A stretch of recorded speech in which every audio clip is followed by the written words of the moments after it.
Good morning, everyone. My name is Gaia, also known as Terra, goddess of the earth, who came into being when my father, Chaos, had created darkness and night, who then created day and light, who then brought me into existence.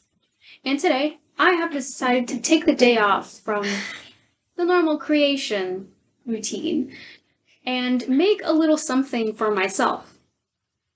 So today, I think I'll begin this video by introducing my lovely children.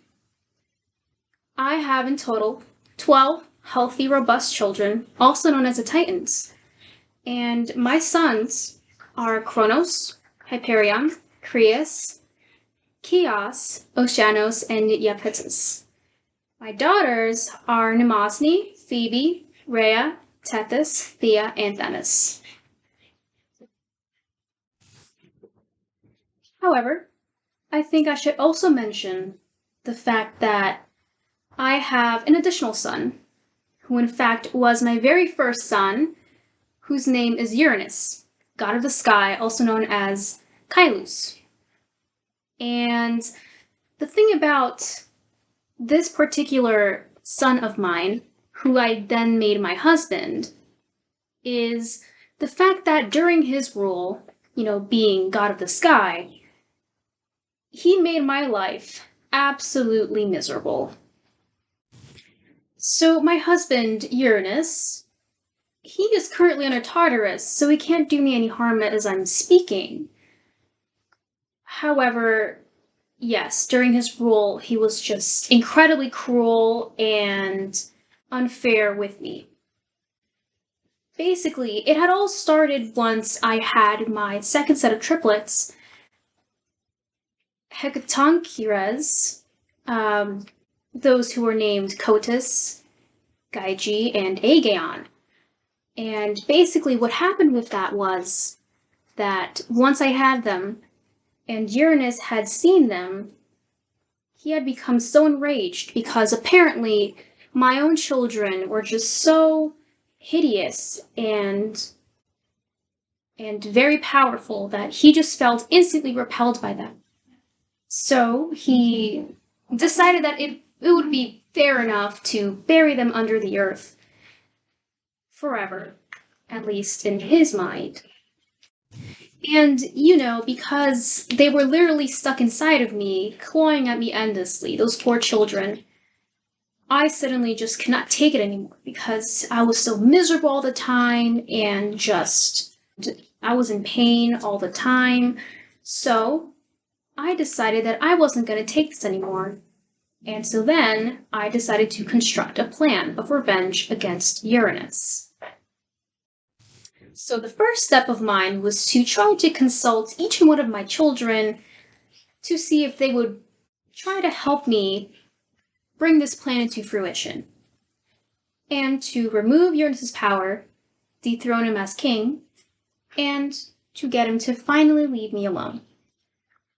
So I had gone to every single one of my Titan children and really asked them and bribed them, in fact. I did bribe them. I offered them, a piece of the world for them to rule alongside me.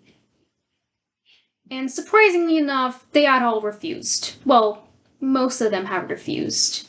And I became so enraged that I had cursed them and their children. I had cursed them. I had put a curse on Atlas, Epimetheus, Prometheus, Iapetus, Clymene, and their children for refusing to help me in this dire situation. So I was suddenly left with no choice but to consult with the very last son remaining. And that would be no other than the Kronos. And at once I had found that it was really easy to convince him to join me with his plan, because, not surprisingly, the broody child also had some sort of deep hatred towards his own father. However, his method of battle was a little bit more different than you would expect. So once evening was approaching, and Uranus had come to me for another session of creation, if you will, I made sure that Kronos was well hidden inside Mount Othrys, where the location was, wielding, already prepared, with the weapon that I had created, which took me 9 days to create in total, ready to attack. I'd say it was a very cruel thing that happened afterwards when Kronos finally had come out. And when he did, it even caught me by surprise. Immediately, wielding the weapon, this very powerful weapon, he had gone to Uranus and he had sliced off his manhood, stripping away all of his power as king of the sky. So essentially being removed from the throne. Understandably, my husband was, of course, very, very angry. He was furious. No one has ever seen or heard him yell so loudly, so furiously, condemning Kronos with a single curse. In a state of fury, Uranus had uttered the phrase, "May your children destroy you as you had destroyed me." To which Kronos, of course, merely sneered at him and mocked him, stating that Uranus had no power left to curse him, because quite literally he had the power in his hands. And the whole ordeal for me was, like I said, very surprising. It was definitely a shock that Kronos would go to that kind of extreme. So, out of this surprise, I began to cry a little bit, but Kronos didn't pay mind. And something I noticed was that because my husband Uranus, he is so divine that whatever his blood touched, from the wound, whenever it touched the ground, something would just come to life. So basically, with his own blood, Uranus had essentially created new beings that had names.